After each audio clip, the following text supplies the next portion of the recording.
आपको लगता है यहां कोई साथ देने वाला है? अगर आप भगवत मार्ग के पथिक हैं, अभी आपको लगता है आपका कोई है, तो अभी बहुत बड़ा भ्रम है। पूरा का पूरा परिवार जा रहा है, 1 मिनट में रोड में नष्ट हो गया। काल है, किस समय कहां कैसे, 1 सेकंड का पता नहीं है। कैसे चैन से नींद आ जाती है तुम्हें? ये जो दुर्वासना के नाश की कृपा है, ये आपकी दिनचर्या है, ये सैकड़ों दुर्वासनाओं को भस्म कर देगी। तुमने खिलवाड़ समझ रखा है। चाहे गृहस्थ हो या विरक्त हो, तुम्हें जो दिनचर्या मिली है, ये दुर्वासनाओं का नाश करने के लिए श्री कृष्ण ने कृपा करके दी है गुरुजनों के द्वारा। इसको खिलवाड़ न समझो। प्रभु का प्रिय, गुरु का प्रिय वही होता है जो दिनचर्या में मिनट भर विलंब नहीं करता। ये गुरु कृपा है कि आपको डांट लगती है, आपको वचन सुनने को मिलते हैं, आप उसको स्वीकार कीजिए। ये मन की, ये दुर्वासना की वृत्ति को हटाइए। सुविधा भोगी बनने वाला कभी सच्चिदानंद का साक्षात्कार नहीं कर सकता। जानबूझ करके सुविधाओं का त्याग होता है, सुविधाओं में रहते हुए, और परमात्मा प्राप्ति की विकलता प्रकट की जाती है। समझ में नहीं आता। राग द्वेष की वृत्तियां, शरीर विलासिता की वृत्तियां, खाने पीने की वृत्तियां, सुख भोगने की वृत्तियां कितने दिन चलेंगी? मरना है, मरोगे। इस शरीर नाशवान, आज नहीं तो कल मरोगे। प्रार्थना मान लीजिए। तपलोक और महालोक, जनलोक में सब सिद्ध जन निवास कर रहे हैं, जो सृष्टि में प्रकट होते हैं और सृष्टि के बाद लय होते हैं। उनको एक बात का दुख पाया गया संतों को, कि इस महान मानव देह में आकर के भी तुम भगवत प्राप्ति से वंचित हो। तुम्हें नींद कैसी ऐसी आ जाती है कि तुम्हारा भजन, तुम्हारी दिनचर्या, तुम्हारा साधन पथ रुक रहा है और तुम्हें चैन से सोना आ रहा है। तुम उपासक हो। ये जीवन हमारा प्रभु के लिए अगर नहीं समझ पा रहे हो तो आखिरी बात समझ लो, कोई समझाने वाला तुम्हें नहीं है, कोई समझाने वाला नहीं। सिर्फ तुम्हें बर्बाद करने वाला मिल सकता है, समझा कर उठाने वाला हरि या हरि का पार्षद मिल सकता है, और नहीं मिल सकता। तुमसे मित्रता करके तुम्हारी वासनाओं को बढ़ाकर तुम्हारे चित्त को विक्षेप में भर देना, ये संसार के हर व्यक्ति वस्तु स्थान का प्रभाव है। तुम, तुम्हार सेवक असुरारी, 2 ही केवल बचा सकते हैं, भगवान और भगवान के भक्त। उनकी हर चेष्टा तुम्हारे चित्त को भगवदाकार बनाने के लिए है। कृष्ण कृपा का सीधा फल है साधु संग। हरिराम व्यास जी, गोस्वामी तुलसीदास जी, बड़े बड़े महापुरुष कहते हैं कोई फर्क नहीं। कैसे मनुष्य शरीर को तुमने प्राप्त करके नाश करने की ठान ली है कि हम जो मन आएगा सो करेंगे। यहां बैठने मात्र से भगवत प्राप्ति है। क्यों? यहां खास बात, श्रीधाम वृंदावन यमुना का पावन पुलिन, और कोई मिनट ऐसा नहीं जहां यहां भगवत चर्चा ना हो रही हो, भगवत गुणगान ना हो रहा हो, भगवत नाम कीर्तन ना हो रहा हो। नाम कीर्तन चलता है, वाणी कीर्तन चलता है, गुण कीर्तन चलता है। दूसरी बात, हमारी दृष्टि रहती है, हमारी प्रियजू की दृष्टि रहती है कि ये जन विराजमान है। एक दिनचर्या है, एक समय है। मां कृष्ण सर्वतीदम शुभलेन कृष्ण, हे कृष्ण मेरी इन दुर्वासनाओं को नष्ट कर दो। फिर प्रार्थना करता हूं सब उपासक उपासिकाओं से, गृहस्थ विरक्तों से, यदि आप हमारी श्री जी से जुड़े हैं तो आज्ञा पर ध्यान दीजिए। अगर आज्ञा पर ध्यान नहीं देते तो माया तुम पर ध्यान रख देगी, और उसके ध्यान रखने का मतलब है बैठे बैठे जलोगे, जैसे अंगार पर जला जाता है, ऐसे जलोगे। दुर्वासना तुम्हें जला देगी, तुम्हें पता नहीं है। जब अपनी जीवनी शक्ति प्रभु की तरफ लगती है तो हरि गुरु को शीतलता प्राप्त होती है, वो प्रसन्न होते हैं। जब अपनापन करके तुम्हारी जीवनी शक्ति व्यर्थ नष्ट होती है, तब जलन होती है उस अपनेपन के कारण कि तुम समझ नहीं पा रहे हो। ये आज का अभ्यास तुम्हारे लिए कल काल बन जाएगा। गलत अभ्यास तुम्हारे लिए कल ये प्रमाद बन जाएगा। प्रमाद ही मृत्यु है, शास्त्रों में वर्णन है। जो अप्रमादी है, प्रमाद रहित है, वही भगवत तत्व को, जो भगवत तत्व को प्राप्त कर लेता वही निर्विकार स्थिति में परमानंद में डूबता है। मानो हम लड़खड़ा रहे हैं लेकिन चल रहे हैं अपने रास्ते पे, रास्ता ही नहीं। उपासक को इस बात पर सदैव सावधान रहना पड़ेगा। अगर हम अपनी इच्छाओं का मर्दन नहीं कर सके, अपने गुरु की आज्ञा पर नहीं चल सके, अपने शास्त्र आज्ञा पर नहीं चल सके, तो मुझे लगता है कि आगे चल करके आपका जीवन बड़ा संकटपूर्ण रहेगा। संकटपूर्ण ये विकार आपको रौंद देंगे, इसीलिए विचलित होते हैं कि आप लोग इतने बलवान बनिए कि आक्रमण कब हो जाए, कहां किस वासना का, आप उससे लड़ना जाने। आपके अंदर युक्तियां होनी चाहिए। आप हमारे भगवत पार्षद हैं, श्री जी के जन हैं, आपके अंदर युक्ति होनी चाहिए। गुरु की प्रगट उपस्थिति में युक्तियों की, कलाओं की आपके अंदर वृत्तियां जानी चाहिए कि कभी किसी विकार का आक्रमण हो तो कैसे बचा जाता है, कैसे हमारे को इस माया पर विजय प्राप्त करना है, कैसे विषम परिस्थितियों में अपने चित्त को डूबने ना पाए बचाया जाए, यह संतों से सीखा जाता है। कैसी पार्थिव दृष्टि है कि शरीर सुख के लिए सोना, जागना, खाना, पीना, बस यही हम सुख मानते हैं। नहीं भाई, यह सुख तो बहुत जन्म भोग लिए। इस जन्म में एक नियत समय रखिए, एक अल्पाहार की सीमा रखिए, एक भोजन का समय रखिए, एक अपनी दिनचर्या का समय होना चाहिए। ये नहीं आज मनाया 2 बजे पा लिया, फिर मनाया 5 बजे पा लिया, मनाया 3 बजे से 8 बजे रात्रि तक सो रहे, 8 बजे से 4 बजे तक जग रहे। ऐसी दिनचर्या नहीं होती, कभी ऐसी नहीं। दिन बाई चांस कभी कोई सेवा में समय लग गया हो, बात अलग है, ऐसी दिनचर्या नहीं होती। पक्का मानिए, आपका हित इसी में है कि जो दिनचर्या दी जाए उसका पालन कीजिए। हमारा सत्संग तभी लाभ देगा आपको, हमारा एकांतिक वचन तभी लाभ देगा आपको जब हमारी आप आज्ञा पर चलेंगे। जैसी दिनचर्या बना दी है, ये दिनचर्या जानते हो, बड़े बड़े सिद्ध महापुरुष इसी से हुए, दिनचर्या से। 1 मिनट का अंतराय कभी जीवन में नहीं पड़ने दिया अपनी दिनचर्या। वही परिपक्व अवस्था। 12 वर्ष एक दिनचर्या कर लीजिए, आप देखिए आपका क्या स्वभाव बनता है। हाँ, 20-20 वर्ष, 25-25 वर्ष व्यतीत हो जा रहे हैं, कोई दिव्यता नहीं आ रही। कारण क्या है? खो रहे हैं, जीवन को खो रहे हैं। बिल्कुल, कई बार हम चिल्ला चिल्ला कर कहते हैं कि आप समझिए, ये जो दिनचर्या है ये भगवान का स्वरूप है। जो गुरु प्रदत्त दिनचर्या है वही तुम्हें ब्रह्मबोध कराएगी, वही भगवत प्रेम कराएगी। नहीं, ये वासना बहुत बलवान है, पता नहीं चलता कि हम निर्वासनिक हो गए कि वासना युक्त है। एक योगी जी आए थे महान, वो अभी गए हैं तप के लिए, जहां बर्फ के भगवान का स्वरूप, हाँ अमरनाथ शायद ऐसे हो गए। वो बोल रहे थे कि क्या है कि इतनी साधना पर भी वासना, क्या ये प्रारब्ध है? प्रारब्ध से वासना भोग उपस्थित कर सकती, क्रिया नहीं। क्रिया उपासक स्वयं छूट दे करके करता है। कोई भी भोग सामग्री प्रारब्ध से, विश्व की भोग सामग्री आ सकती है पूर्व प्रारब्ध से, लेकिन उसका संयोग आपके अविवेक और विवेक के ऊपर टिका हुआ है। अविवेकी हो तो संयोग करोगे, विवेकी हो तो बचा लो, नहीं तो प्रारब्ध भोगते भोगते पशुता आ जाएगी, दैवी संपत्ति नहीं आएगी। प्रारब्ध का आना हो सकता है, लेकिन प्रारब्ध हमको उस भोग में लिप्त कर दे, यह अज्ञान हो सकता है। ये प्रारब्ध नहीं है कि आप मनमानी आचरण करते रहें। आप मनमानी, कितना दुलार किया जाएगा, कब तक दुलार किया जाएगा? भगवान इतना दुलार करके मानव देह दिए, कहते भगवान कहां है? कैसी विचित्र भगवान की माया है। गोस्वामी श्री तुलसीदास जी महाराज कहते हैं, तू तो पछितई है मन में जी हाथ। अभी समय है, समय है। सबसे बड़ा पछतावा क्या? भगवान का साक्षात्कार नहीं हुआ और शरीर छूट रहा है। ऐसे साक्षात्कार होगा केवल भगवदाकार वृत्ति से भगवत साक्षात्कार होता है, उसी के लिए सारा प्रयास है। सबसे बड़ा डर क्या? प्रभु का नाम ना छूट जाए, सबसे बड़ा डर। जिसने इस बात को समझ लिया वो जीत गया। सबसे बड़ा पछतावा क्या? बिना प्रभु से मिले जा रहे हैं, यहां से मृत्युलेख से बिना भगवत साक्षात्कार किए जा रहे हैं, बड़ा पछतावा। सबसे बड़ी भयंकर डरावनी बात है कि प्रभु को भूल गए। का हनुमंत विपत्ति प्रभु सोई। ये 2 बातें कभी जीवन में चिंतन किया इनका? 1 सेकंड के लिए भगवत विस्मरण भी बर्दाश्त नहीं। सबसे बड़ी हानि, सबसे बड़ी विपत्ति, सबसे बड़ा भय भगवत विस्मरण हो जाना। और बड़ा पछतावा कि जा रहे हैं लेकिन प्रभु से आंख नहीं मिला पाए, जीवन व्यर्थ चला गया। सबसे बड़ा मन पछितई है अवसर बीते, दुर्लभ देह पाए हरिपद भज करम बचन अरु जीते।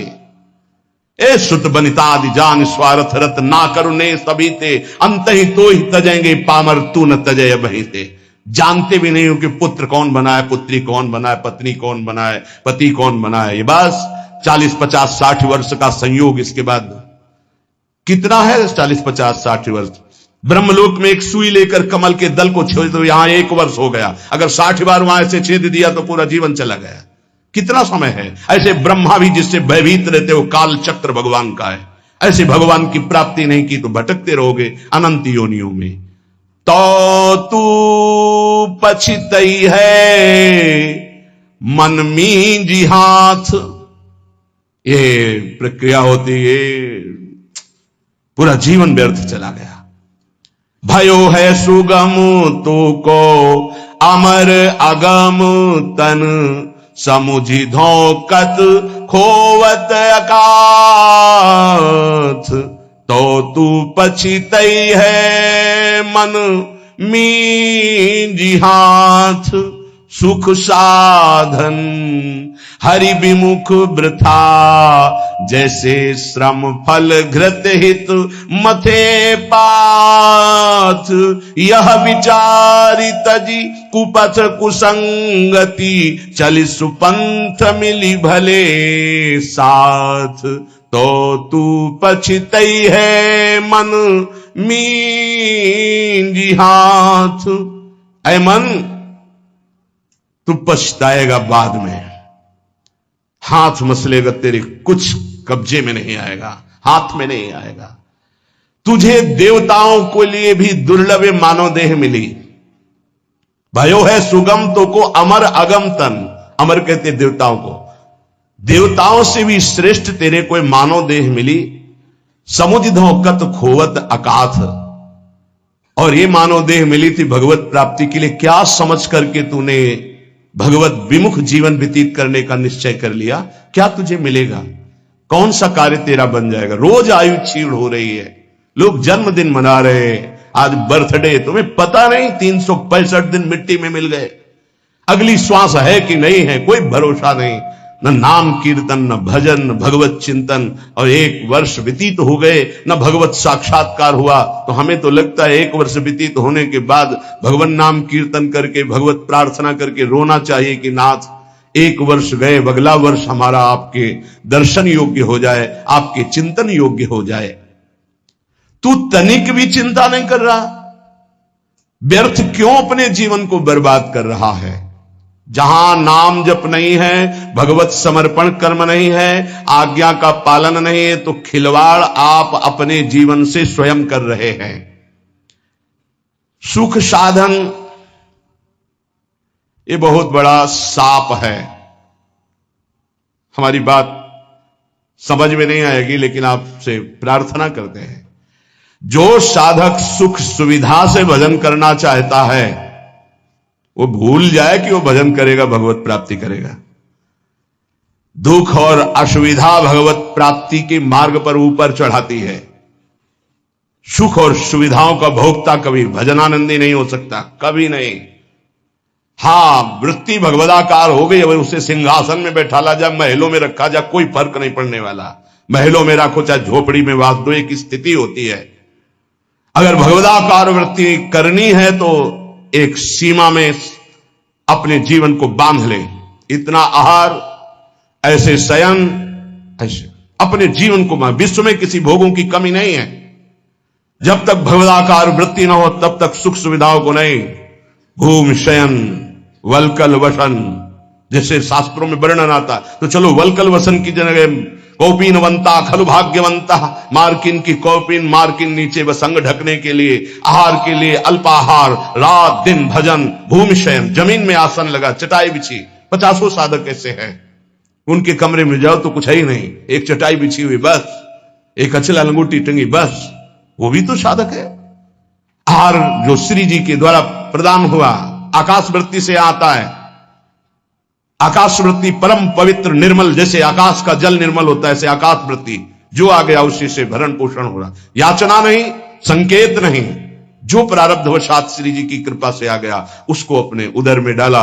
राधा राधा राधा हमारा लक्ष्य है, मरना। जीवित मर जाए उलट आप में समा यह दिलगिरी है। ये झांसे में मत पड़ो माया के, ये खा लो, ये पी लो, ये सो लो, ऐसा गद्दा, ऐसी कंबल, ऐसा स्वेटर, ये सुख सुविधाएं अभी नहीं, फिर बाद में जो ही प्यारो करे सोई मोई भावे। अभी जो आज्ञा है उसके अनुसार चलेंगे। क्या नहीं देने की चेष्टा की राका बाका जी को ठाकुर जी ने? नहीं चाहिए, आपका दिया हुआ भी नहीं चाहिए, आप चाहिए, सिर्फ आप चाहिए। चलो हमारी वैसी स्थिति नहीं है तो जितने से हमारे प्राणों का पोषण होता, शरीर निर्वाह होता, बस। कह रहे सुख साधन हरि विमुख, दो भाव। यदि हरि से विमुख हो तो सुख साधन तुम्हें जलाएंगे, चिंता शोक भय प्रदान करेंगे। दूसरा भाव, ये सुख साधन तुम्हें हरि से विमुख कर देंगे। सुख साधन हरि विमुख, दो भाव हैं इसके। अगर हरि विमुख हो, सुख साधन है तो जलते रहोगे, चिंता भय शोक मृत्यु इससे बच नहीं पाओगे। और अगर सुख साधन के भोक्ता हो तो हरि विमुख हो जाओगे, भजन में रुचि नहीं रह जाएगी। ये जीवन जो मिला है सोने के लिए नहीं मिला है, प्रभु प्राप्ति के लिए मिला है। उचित निद्रा, उचित शयन। ये भेड़िए की तरह बच्चों को डराने वाले विकार होते हैं, भगवत मार्ग के पथिकों को नहीं। हां, हम स्वयं स्वीकार करते इसलिए घुटने टेक देते हैं। अगर स्वयं स्वीकार ना करें तो विश्व ब्रह्मांड में कोई विकार नहीं है कि तुम्हारे को गिरा सके। तुम्हारी पार्षद हो, प्रियाजू के शरणागत हो। जब तुम स्वयं ललचा कर ये खिलौना चाहिए तो मेरी प्रियाजू कृपाल खेल ले जा। जब ऊब जाना तू बताना मेरे से। नहीं, भगवत पार्षद को कोई गिरा सके, सीम की चाप सके को तासु बड़ रखवार रमापति जासु। ऐसे खिलवाड़ समझते हो परमार्थ के पथिक हो करके? तुम्हें कोई गिरा सकता है, तुम गिरना चाहते हो इसलिए गिर सकते हो। अगर तुम गिरना ना चाहो तो कोई गिराने की सामर्थ्य नहीं रखता। साधन विषय सेवन जितना है, दोनों अलग अलग मार्ग है। विषय को साधन बना लो, साधन विषय ना बना लो, जीवन नष्ट हो जाएगा। नहीं समझ पा रहे, नहीं समझ पा रहे। गुरुजनों की रुचि देखी जाती है। क्या रुचि? मन मन की रुचि जाने नहीं विधि अनुसार। अनुमति तो सब ले रहे हैं, आज्ञा का पालन कौन कर रहे हैं? आज्ञा एक बार होती है, ऐसे चलो। फिर वो कृपाल होते हैं, अनुमति दे देते, चलो ऐसे चलो। क्या क्या तरीका क्या है? क्या आप अपने सुख सुविधा के द्वारा साधना के मार्ग पर चल सकते हो? खिलवाड़। आज्ञा पर जब चलना है तो परमार्थ का पथ प्रकाशित होना। इतना समझ लीजिए कि प्राण चाहे चले जाए, हम गुरु आज्ञा को उल्लंघन नहीं करेंगे। आप जीत गए। अगर आप ऐसा नहीं करेंगे तो आप परास्त हो जाएंगे। चाहे गृहस्थ मार्ग से परमार्थ में चले, चाहे विरक्त मार्ग से चले, दोनों के लिए वही भगवत प्राप्ति है, पर आज्ञा पालन। सुख साधन हरि विमुख, और हरि विमुख तो वृथा जैसे श्रम फल घृत हित मथे पाथ। पानी को चाहे जितना मथते रहो, कभी घी नहीं निकलने वाला। ऐसे सुख सुविधा में जो भजन करते हैं उसमें घी नहीं निकलने वाला प्रेम रूपी पानी का मथना है। अगर सुख सुविधा से ही भगवत प्राप्ति होती तो रघुनाथ दास गोस्वामी के पिता और उनके भाई एक राजा महाराजा की तरह वैभव था।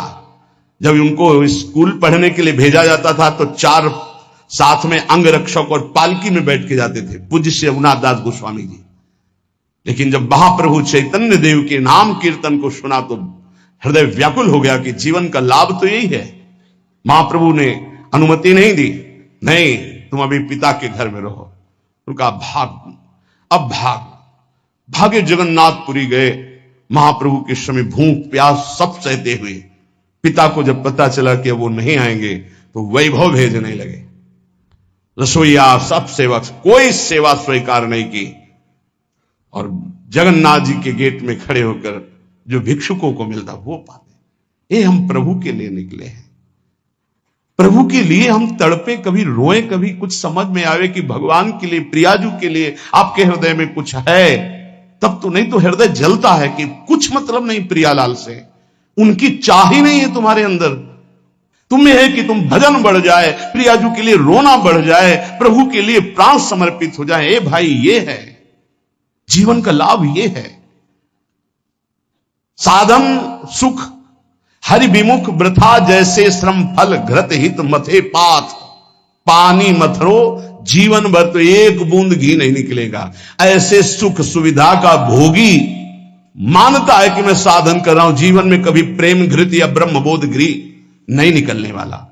यह विचारी तज कुपथ कुसंगति चली सुपंथ मिली भले साथ।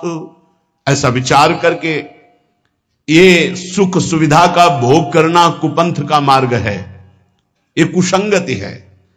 मन हमारा जिसमें राजी हो जाएगा तो हमें ठीक नहीं, हमें राजी नहीं करना। ये जब राजी नहीं होगा भोगों में, तब प्रभु की तरफ बढ़ेगा, तब ये चिल्ला चिल्ला कर रोएगा, नाथ अब स्वीकार कर लो, मेरा कोई नहीं, मैं कुछ भी नहीं, अब स्वीकार कर लो प्रभु। हारे को हरि नाम, अपबल तपबल और बाहुबल, चौथो बल है दाम। जब सब जगह से हट जाता है तब हारे को हरि नाम। हार गए हम, पर यहां सुख सुविधा का भोग सोचते हैं कि इससे भगवत प्राप्ति हो जाएगी। यह विचारी तजी कुपथ कुसंगति, बलिहारी है उनको।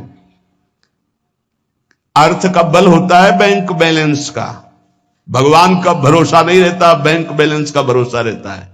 भगवान का भरोसा नहीं रहता, परिवार का भरोसा रहता है। भगवान का भरोसा नहीं रहता, अपनी बुद्धिमानी का भरोसा होता है। ये सब भरोसे आश्रय जब छूट जाते तब भगवान का आश्रय होता है। निराश्रित के आश्रय भगवान, अशरण के शरणागति प्रदान करने वाले भगवान। इस बात को समझो, शरणागति लाखों ले लिए, अशरण एक भी नहीं हुए तो शरणागति का रंग ही नहीं है। जो अशरण हुए वो शरणागति के रंग को प्राप्त हुए। सीधा साधा मार्ग है, सूधो चले आपने धर्म, रसकन सो प्रीतम का है, कबहू काल व्रताने। गृहस्थों तो क्या हुआ, क्या गृहस्थ भगवत प्राप्ति नहीं कर सकते? शिष्य के द्वारा किया हुआ पाप गुरु को भोगना पड़ता है। क्या समझते हो? यदि गुरु की आज्ञा का उल्लंघन करे तो समाज में गुरु को कह देना चाहिए मैंने तुम्हारा त्याग किया, तो बच जाएगा। अगर स्वीकार करता है तो शिष्य के द्वारा किया हुआ अपराध गुरु को भोगना पड़ता है। सो गुरु घोर नरक मा परे। इसीलिए जो सुलझे हुए महापुरुष होते हैं कभी शिष्य बलारे की चेष्टा नहीं करते। कलिकाल है, उनको इससे मतलब नहीं हो जैसे और पति पत्नी भाई रिश्तेदार नातेदार ऐसे एक संबंध और मान लिया गुरु। उनको यह मतलब नहीं कि मतलब क्या है। अरे कभी विचार करते हो कि तुम जो आचरण करते हो इसका हिसाब गुरुदेव के पास जाएगा, उनको भोगना पड़ेगा। क्या अपराध किया गुरुदेव ने जो तुम उनको दंड देने के लिए उद्यत हो चुके हो?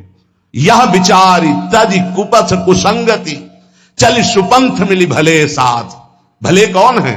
राधा वल्लभ भजत भज भली भली सब होए। जो राधा वल्लभ प्रिया प्रीतम श्यामा श्याम हरि का भजन करते हैं भले हैं। इन्हीं भले का संग करो। अपने मन का जो कुपंथ में चलाने वाला है, ऐसे व्यक्ति का जो कुपंथ में चलाने वाला है, ऐसा संग त्याग दे। अंदर और बाहर दोनों कुसंग होता है। यह विचार तज कुपथ कुसंगति चल सुपंथ मिली भले साथ। नहीं तो तू पछतई है मनु मींज हाथ, बाद में तुझे पछताना पड़ेगा। संसारी पुरुष का लक्षण है वो शरीर संबंधी भोग, शरीर संबंधी रिश्ते नाते, इन्हीं के चिंतन और विलास में अपना समय नष्ट करता है। उपासक का लक्षण है एक क्षण भी भगवदाकार वृत्ति से हटकर संसार का चिंतन न होने देना। संसार की तो बात जाने दो, अन्य साधनों में भी रति न होना। अपने आराध्य देव संबंधी उपासना के जो अंग हैं, नाम जप, नाम कीर्तन, वाणी गायन, वाणी श्रवण, श्रीअंग सेवा, समाज की भगवत भाव से सेवा, लीला चिंतन, ये हमारी उपासना का स्वरूप है। इसी से हमें भावदेह की प्राप्ति होती है। जब अभ्यास के द्वारा इन भक्ति के प्रेम लक्षणा, भक्ति का जो विशेष स्वरूप है उज्जवल प्रेम रस, इसी से प्राप्त होता है। जो उपासक अन्य साधनाओं की तरफ वृत्ति ले जाता है, राई के समचलत ही होत और की ओर। थोड़ा राई बहुत छोटा दाना होता है, अगर थोड़ा भी साधन में मिलावट हो जाए तो उपासना के उपास्य देव के रस में बाधा खड़ी हो जाएगी। ये उपासक बहुत ध्यान से समझ ले। अपनी उपासना जो गुरुदेव के द्वारा प्राप्त हुई है, राई भर भी यदि कोई मिलावट हो गई तो उपासना बाधित हो जाएगी। अब या में मिलौनी मिले न कछु, जब खेलत रास सदा बन में। यदि वृंदावन का आश्रय है, वास है, उपासना है, तो या में मिलौनी मिले न कछु, इसमें मिलौनी नहीं मिलनी चाहिए। अन्य कोई साधन पथ का अनुसरण करना अपने उपास्य देव से विमुख हो जाना है। बहुत प्रकार का संग सत्संग नहीं होता, इष्टाकार वृत्ति हो जाए उसे सत्संग कहते हैं। तो इष्ट मिले और मन मिले, मिले भजन रस रीति, तहां निशंक है मिलिए तासों की जय प्रीति। यदि इष्ट नहीं मिल रहा और मन का तात्पर्य है यदि वो चरित्रहीन है, मनमानी आचरण करता है, तो इष्ट गुरु से विमुख है। हमारा मन नहीं मिलना चाहिए, ऐसे जनों से नहीं मिलना चाहिए। यद्यपि परम स्नेही, चाहे वो कितना प्रिय संबंधी, रिश्तेदार, नातेदार, मित्र कोई भी हो, जाके प्रिय न राम वैदेही तजिए ताहि कोटि बैरिशम, लाखों बार सुना है, पर क्या आचरण में है? हमारे हृदय में ये बात बैठ जानी चाहिए कि जरा सा कुसंग हमारी उपासना के रंग में बाधा पहुंचा देगा।